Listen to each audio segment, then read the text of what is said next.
News bell network మీడియాకు స్వాగతం. శ్రీకాకుళం జిల్లా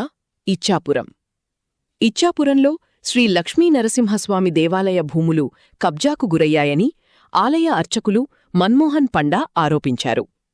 ఇచ్చాపురం పాత బైపాస్ రోడ్డుకు ఆనుకుని సర్వే నంబర్ 23-2లో 54 సెంట్లు భూమి తన తాతగారైన గోవిందా పండా పేరుపై ఉందని, ఇప్పుడు తమ దేవుని మాన్యాన్ని శుభ్రం చేసిన తరువాత కొంతమంది కబ్జాదారులు వచ్చి ఇది తమ స్థలం అంటున్నారని వాపోయారు.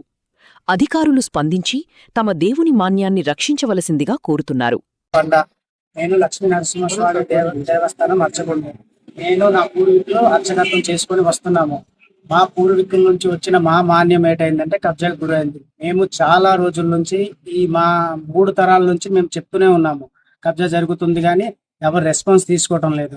మా డాడీ గారు కూడా చెప్పారు, కంప్లీట్ పెట్టారు, ఆర్టీఓ పరంగా కలెక్టర్ పరంగా వెళ్ళారు, అన్నీ చేశారు, కానీ దాని పరంగా ఏ స్పందన రావటం లేదు.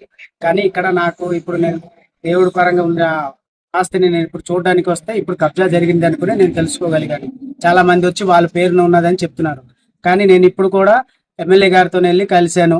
ఎమ్మెల్యే గారు కూడా మాకు సహకారం చెప్పారు, మీ పరంగా మీరు ఉండండి, మేము మాకు జరిగిన అంటే మాకు హెల్ప్ చేస్తారనుకుని కూడా చెప్పారు. వాళ్ళు మీ త్రూగా పూర్వీకుల నుంచి వచ్చింది. ఇప్పటికి కూడా ఈ ప్లేసు మా పూర్వీకుల పేరుతోనే వస్తుంది, బాలాజీ బందా అనుకునే పేరు మీద వస్తుంది. అతను నిత్య బ్రహ్మచారి కింద ఉండేవారు, అతను మా ముత్తాత గారు అవుతారు వాళ్ళు.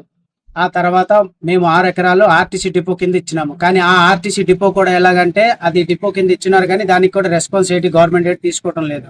అది అలాగా శిథిలావస్థలో ఉండేసి అది కూడా డంప్ యార్డ్ చేస్తారు. ఇచ్చాపురంలో మున్సిపాలిటీ డంప్ యార్డ్ చేస్తారు. అది ఆ పక్కన ఉన్న 54 సెంట్ల ఈ భూమి కూడా ఏంటంటే కబ్జాదారుల వల్ల కబ్జా అయిపోతున్నది.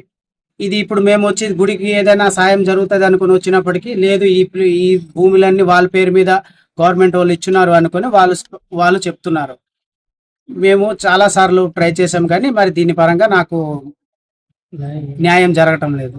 మీ త్రూగా ఈ విలేకరుల త్రూగా నాకు ఏదైనా న్యాయం జరగాలి, న్యాయం చేయాలి, నా గుడికి న్యాయం చేయాలనుకుని మేము కోరుకుంటున్నాము.